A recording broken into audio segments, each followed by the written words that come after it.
pizza dippers, turkey, and rice. Raise your hand if you would like pizza dippers. You can hold your offices and lay them on your desk. Keep them, we're gonna need them today. Uno, dos, tres. Turkey and rice. Did they say, yeah, peanut butter and jelly sandwich? Let's have a lot of lunch boxes today. Help us real fast. No. You finished? No, just give that to me. Adam, and y'all, would y'all do me a favor, take your morning work to your desk, and if Boyle's gonna do something with you. No, at your nail. Leave them on their desk. Remember I said we're gonna keep those to. No, I just wanted you to give it to her. No, go ahead, because he needs to pass those back out. So let her go with you. At your nail, give them back, and they're gonna leave them laying on top of their desk, but just flat. Just leave them on your desk, those up flat.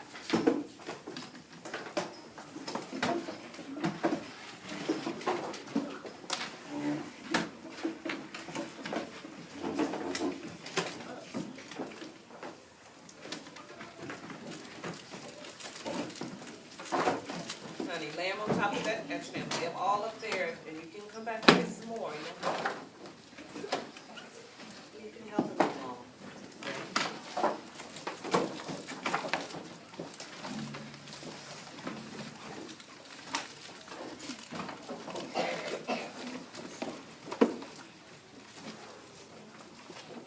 So if you want to put your morning work aside, we're just going to do something called a craft lesson. Has anyone ever heard of that? It's not like using crafts. It's actually another word for like a mini lesson. So I'm just going to read this book to you, and then we're going to be observing something that this author does really well. And so when I'm reading it, I just want you to be thinking about the different parts of the story. So like the beginning, the middle, and end, and see if you can identify sort of where it transitions, like from the beginning to the middle and then to the end of the story. So has anyone read this book before? Yeah, I love this book too. Okay, so it's called The True Story of the Three Little Pigs, told by John Sudetzka. Okay. Everybody knows the story of the three little pigs, or at least they think they do. But I'll let you in on a little secret. Nobody knows the real story, because nobody has ever heard my side of the story. I'm the wolf, Alexander T. Wolf. You can call me Al. I don't know how this whole big bad wolf thing got started, but it's all wrong. Maybe it's because of our diet. Hey, it's not my fault wolves eat cute little animals like bunnies and sheep and pigs. That's just the way we are. If cheeseburgers were cute, folks would probably think you were big and bad too. But like I was saying, the whole big bad wolf thing is all wrong. The real story is about a sneeze and a cup of sugar. This is the real story. Way back in once upon a time, I was making a birthday cake for my dear old granny. I had a terrible sneezing cold. I ran out of sugar. So I walked down the street to ask my neighbor for a cup of sugar. Now this neighbor was a pig, and he wasn't too bright either. He had built his whole house out of straw. Can you believe it? I mean, who in their right mind would build a house out of straw? So of course, the minute I knocked on the door, it fell right in. I didn't want to just walk into someone else's house, so I called, little pig, are you in? No answer. I was just about to go home without the cup of sugar for my dear old granny's birthday cake. That's when my nose started to itch. I felt the sneeze coming on. Well, I huffed, and I snuffed, and I sneezed a great sneeze. And you know what? The whole darn house fell right down. And right in the middle of the pile of straw was the first little pig, dead as a doornail. He had been home the whole time. It seemed like a shame putting a perfectly good ham dinner laying on the straw, so I ate it up. Think of it as a big cheeseburger just laying there. I was feeling a little better, but I still didn't have my cup of sugar, so I went to the next door neighbor's house. This neighbor was the first little pig's brother. He was a little smarter, but not much. He had built his house of sticks. I rang the bell on the sticks' house. Nobody answered. I called, Mr. Pig, are you in? He yelled back, go away, Wolf, you can't come in. I'm shaving the hairs on my chinny chin chin. I had just grabbed the doorknob when I felt another sneeze coming. I huffed, and I snuffed, and I tried to cover my mouth, but I sneezed a great sneeze. And you're not gonna believe it, but this guy's house fell down just like his brother's. When the dust cleared, there was a second little pig, dead as a doornail. Wolf's honor. Now you know food will spoil if you just leave it in the open, so I did the only thing there was to do. I had dinner again. Think of it as a second helping. I was getting awfully full, but my cold was feeling a little better, and I still didn't have a cup of sugar for my dear old granny's birthday cake. So I went to the next house. This guy was the first and second little pig's brother, but he must have been the brains of the family. He had built his house of bricks. I knocked on the brick house. No answer. I called, Mr. Pig, are you in? And do you know what the rude little porkers answered? Get out of here, Wolf. Don't bother me again. Talk about impolite. He probably had a whole sack full of sugar, and he wouldn't give me one little cup for my dear old sweet granny's birthday cake. What a pig. I was just about to go home and maybe make a nice birthday card instead of a cake when I felt my cold coming on. I huffed, I snuffed, and I sneezed once again. Then the third little pig yelled, and your old granny can sit on a pin. Now, I am usually a pretty calm fellow, but when somebody talks about my granny like that, I go a little crazy. When the cops drove by, of course I was trying to break down the pig's door, and the whole time I was huffing and puffing and sneezing and making a real scene.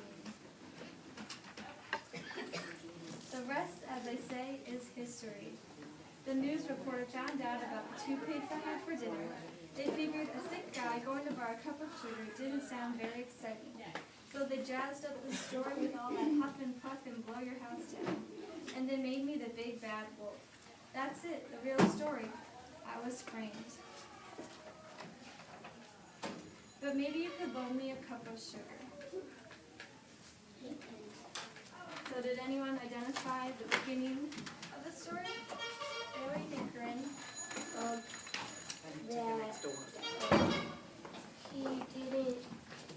That the pig didn't, You want me to come back? Okay, does anyone else have an idea of the beginning of the story? To all? he was trying to make a pig for his old granny. Good, exactly. So the beginning of the story, does anyone know what the author tries to do at the beginning of the story? What's the purpose in like all stories? What do you think? He tries to make him look like that he's the good and not the bad. Yeah. So in stories, the beginning is usually when you introduce the character and what the story is going to be about, and then you move on to the middle of the story, which has most of the details and the information in the part of the story. And then the end is when like the story comes to a close. But we're going to focus today on writing a story of our own that focuses a lot on the middle of the story. We have to have the beginning, middle, and end, but you have to add a lot of detail to the middle of your story. That's what we observed in this book now. So if I could just have the helpers come up and help me pass out some sheets of paper, and then we'll just spend 5 minutes sort of just creating a story with the beginning, middle, and end. Oh, just one slide.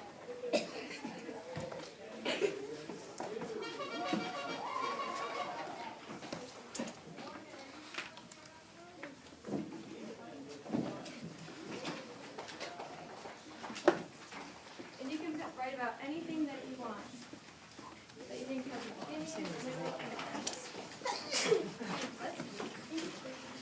That makes it easier when you're saying You can start writing easy. He will go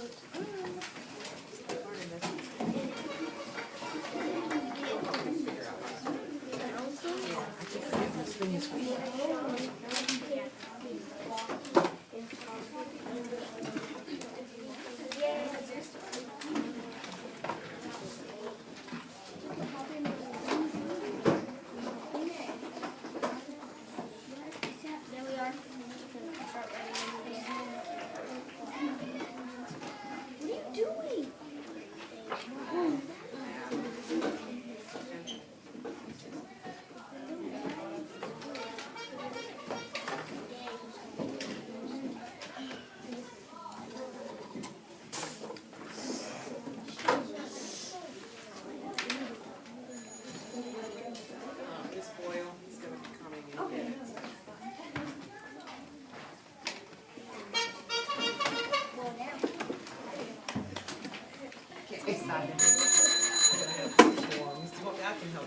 Okay, all right, you wanna call it on? Alright, let's see how many. All right, was there some studying going on this week? Yeah. All right, okay. Oh, I'll just use, borrow theirs. Alright, so, I think I'm ready. So, Okay. Etranam 1. Okay. Great job. Gabrielle 1. All right. Great job. Kevin is absent. He has 1, but we'll get him. Okay. I will just get him next week, okay? Thank you for volunteering. Abby 2. Ooh, all right, Abby. 2 for 2. Benjamin 2. All right, Benjamin.